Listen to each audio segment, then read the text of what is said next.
Holy shit, it's your boy Sean Donnelly, aka The Don, aka Bobby Big Plays. I'm recording this for the third fucking time because apparently I can't work a tape recorder properly, so hopefully this works. Yeah, so today we're playing Heroes of the Storm. I started off, I played a couple champions I liked, and then I saw the Lost Vikings. I'm like, hey man, I used to play that when I was a kid. They're fun, goofy looking characters. I like beating someone's ass with a goofy looking motherfucker. I used to play role as Marvel vs. Capcom. Just 'cause some cute little motherfuckers beating you, it's so fun. And that's how I feel with the Lost Vikings. They're just three ridiculous, adorable looking characters, but they have so much utility. They're so powerful. I'll get straight to the point. The main reason you want to run them is because you're one guy controlling three guys, and you can soak up the experience from every lane with them. Even when other characters are, your teammates are getting objectives, theoretically you can always keep them in lane. Typically I've run, with the exception of the Immortals stage, I've run Eric bottom, Balog top, and Olaf in the middle. And Olaf's like your main character. He soaks up damage, he has a slow. Balog's he's your wave clear type guy, he's really good for that. And Eric is just, he's weak, but he can move around. He's your runner. So that's pretty much what you got. The rules of the game. If a minion dies and one of your heroes isn't around to get the XP, you won't get it. So, the other team, if they don't have the Lost Vikings on their team, they can't be in all, lanes at once. You lose objectives that way. So, what you're doing for your team is you're soaking up all the experience. Also, there's a lot of synergy with staying in three lanes. The first ability you get as the Vikings, the first ability you should get in almost every case, is the Viking Mercenary. You build up stacks from killing minions, and when you're at 40 or 80 stacks, you can bribe one or two mercenaries, respectively. So, you have all three of your guys soaking up stacks. You hit 80. That's two bribes. And you go bribe the ogre siege minions. Boom. It's simple as that. You can send Eric out to like a little weak Eric. It's like a run to the corner store. Boom. Go grab that for me. You have the health globes, the regen globes. The Vikings gain health regen from every time you grab a globe, their regen increases.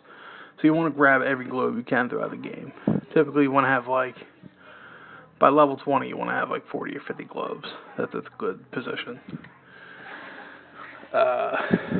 You regenerate health quick, On top of grabbing, when you grab a potion, boom, you're good. Yeah, man. So that's really the name of the game. Stay in lane. Keep all three of your people in lane. Be safe. It's tough controlling three people and not dying. You're gonna die sometimes. It's just the cost of doing business. But keep everyone in lane. Soak up that experience. Boom, you're good. And you want to be really creative when objectives present themselves. Like for instance, right now we're on Dragon Knight board. This is the best board for the Vikings. Eric can grab the Moon Shrine, Balog can grab the Sun Shrine, and Olaf can grab the Night Shrine. If you're on top of it like that, and the rest of your team is running interference, you're golden. No reason you won't be able to grab those. Other boards, with the bell towers. Oh, it's so ridiculous. I mean, you can grab all three. You can send two people, if you're in decent position. Send two people to grab two bell towers. Send your third guy and the rest of your team to contest the third, your opponent's side. Oh, it's a fucking nightmare. it's just having 7 people on your team instead of 5 it's just an amazing, asset. You really got to play it smart though. You have to. It's like if you're like a StarCraft player, you'll do a lot better. Which I'm not. I think I suck. I do great I win practically every game as the Vikings. But I still think I suck. I still think I'm not doing that great. I could do better. I'm pretty sure you can do better than this. I die a lot. I'm not on top of, I could be on 24/7. It's the one hero that's so far that I find to be too taxing. I played Vala to level 10, and she was great. She's, you're working with different builds to figure out what, the highest damage output, and, her life steal is amazing. I usually go that route, so I get to stay in that lane for longer. And, there's a lot of fun champs in this game. There's a lot of cool people. Vikings is not purely fun. You're a real team player, and you're thinking all the time. And it's like, sometimes you need a fucking break. You gotta relax. Don't live more.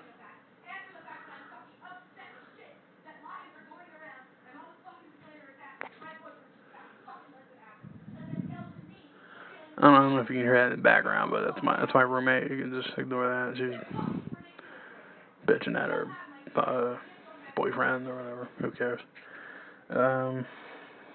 Anyway. Yeah, so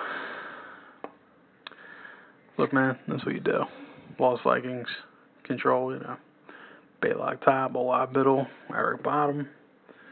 You just check on them every once in a while, every couple seconds, switch around. Make sure you're doing the right thing. Look at this. Boom, boom.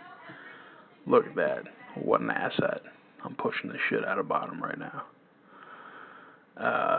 They are really weak, though. The Vikings will...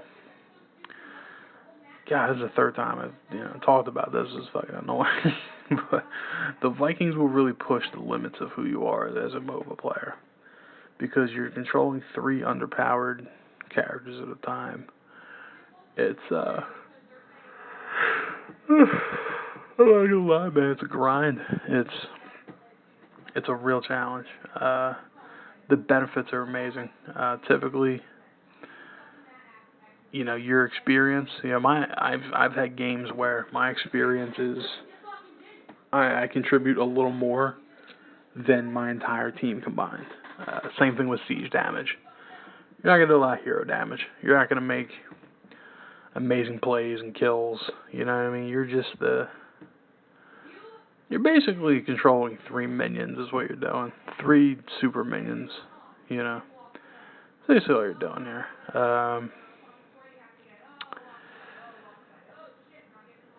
Yeah, man. If you look at it that way, that's a good perspective. I want to talk about the abilities now. So you get the Viking mercenaries, which are good. That's a good move to keep. Almost all the time, I think you should grab that, unless you want to up Balog's attack. Next, you want to grab Balog's lifesteal ability at level 4. I forget what I do for 7. I'm kind of blanking on what the thing is. But for your ult, I almost always grab play again.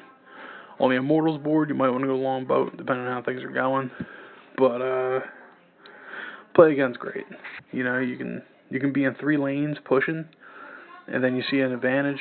Boom, let me teleport all to 1 lane, push 1 down, send them back to their lanes.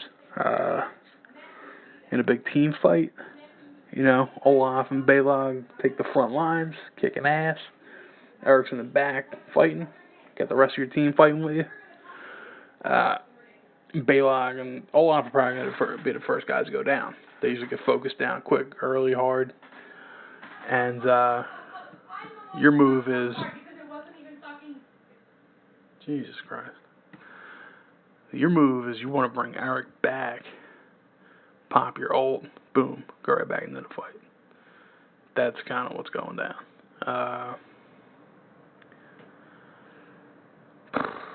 Yeah, man, that's crazy. You know, you're in the middle of a big team fight. You lose 2 dudes, boom, they come right back. Now that's bringing 9 heroes to a fight. It's a 9 versus 5, practically. Granted, they're underpowered, but yeah. Now, you can grab the spin to win, and you can grab jump.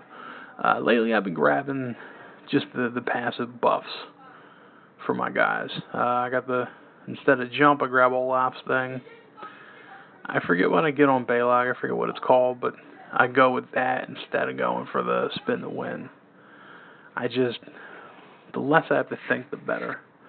You know, if I have abilities, I have things going on.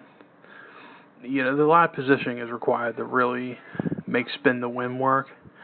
And jump is, you know, it's like a 30-second cooldown kind of thing. I'm like, I'm not too fond of that. I am. I do grab the passive that reduces their cooldowns ability with attacks, with basic attacks. I find that play again comes back really fast. It's so good. It's worth it. Yeah, I might switch that over.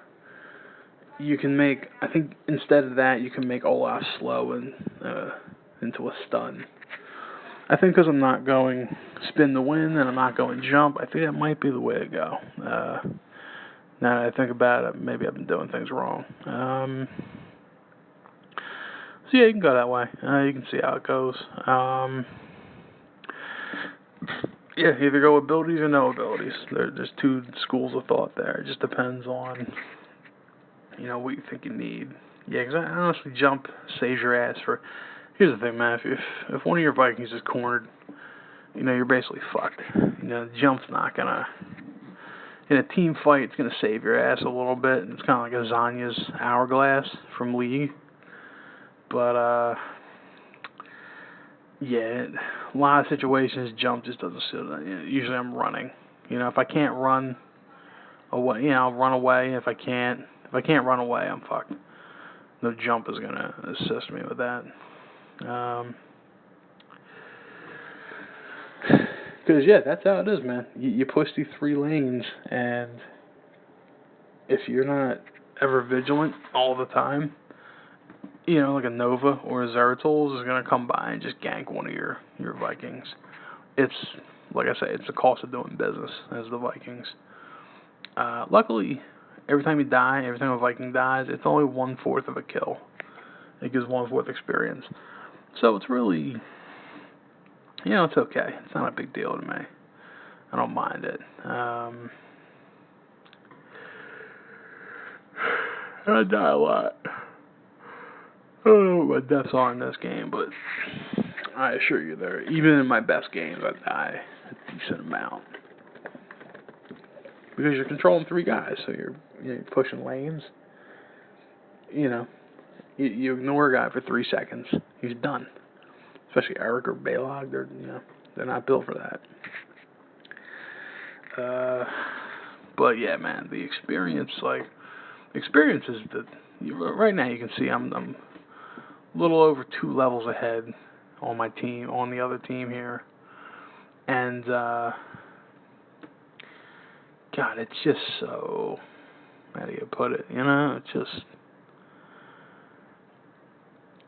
it makes up for the fact that you're running around with 3 underpowered champs, and basically it's a 4 versus 5 with super minions is basically what it is. So you're making up for that by ensuring that your team almost always has experience lead. I've seen some great teams that really know how to handle the Lost Vikings and other teams, and I've seen them either stay even or shut them down. I've seen some bad games, you know. This is quick match. This is not the professionals, but typically, man, look at this. You're kicking ass. I stole that dragon all by myself. I cap top bot and then grab the dragon. And you can really pull plays like that as the Vikings. You got the one board with you got the shrines that shoot the lasers. Vikings are all over that. Look at the score. Look. experience 3 times, up to equivalent to 3 of my teammates. Siege damage is over all my teammates combined by like 3,000 points. That's nuts. Deaths and kills are pretty good. 3.5 kills, 4.25 deaths, a buttload of assists. I'm set, man.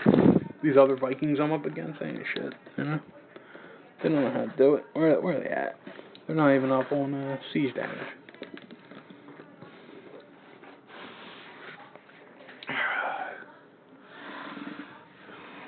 Just another day in the office for me, you know what I mean? So, yeah, man, we're wrapping up this game. I hope I'm able to espouse the advantages and the joys of playing the Lost Vikings, the pros and cons to it. I mean, look at the difficulty. They're considered very hard. That's just, any champ that's very hard, if you get good, if you really put the work in, you can make amazing, I wouldn't say you can make amazing plays, but you make an amazing contribution to your team. They are one of the singular greatest support, specialist assets to this game. Any team with the Lost Vikings is going to be good in experience. I mean, if other teams know how to leverage that kind of advantage, I don't know if there's anything you can't do. Look at the slick move. Gonna send Balog to the Sun Shrine. Eric's gonna backdoor the Moon Shrine. I think Olaf goes mid, if I'm not mistaken. Let's see how this goes. I'm creeping. Look, Eric. Eric doesn't give a shit about me. Oop, occupied. Let's hang out for a second. Let's lay low. Here we go. Alright. Whole team's ready to push bot like a bunch of dickheads. No one's gonna hang back. Bang. All mine. And we got Olaf mid, laying in the cut. This game is over. Actually, we got one more. We're gonna grab this dragon. We're gonna grab the next dragon too. I don't seal the deal here, but it won't be long.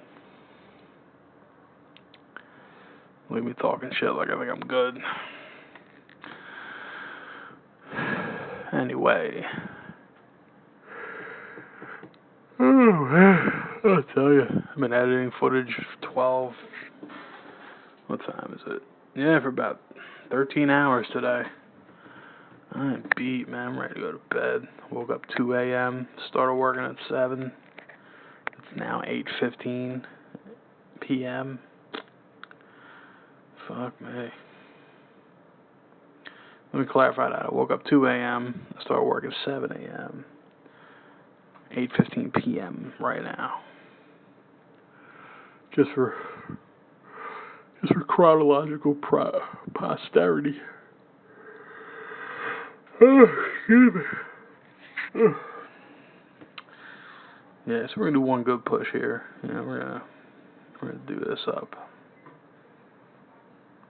This game it's in the bag for us. We got all these towers up. We're heading kills. They got one tower left. They're done, son. They ain't shoot.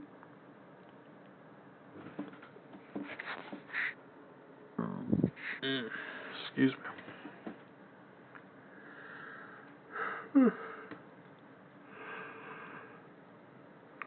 I'm an asshole. I really should pull the scoreboard up while I'm dead, but sometimes I'm not that considerate. Apologize for that. There we go. We've got to do a 3-man zone defense, I guess. Okay. So yeah, man. So I'm a professional streamer. You'll see all my links in the description. Come check out, brother. Check out my stream. Say what's up to me on Twitter. Shoot me a retweet if you want. I'll follow you back. I'll talk some shit. You hit me up my Facebook if you want. I don't mind that. That's cool. If I don't know you, I'll add you if you friend me. Because I'm a friendly guy. Just what I do. Like to meet new people, talk some shit. I really want to turn the streaming thing into something I can bring to the community, something people can enjoy. Because there's a lot of streamers out there, there's a lot of great players, but I don't see too many personalities, any fun type people. I'm not trying to knock anyone. I'm just saying, I watch a guy like, not to name names, but I watch like a Void Boy kind of guy. Kind of has this kind of dry little personality. He's kind of, and that's cool for him. That's who he is, or that's what he does on stream. That's all right. I just, me. I don't know. I kind of like to talk some shit. Like to talk politics, talk religion, talk current events, talk pop culture, blah blah blah. I'm into everything. History. I'm a big guy on that.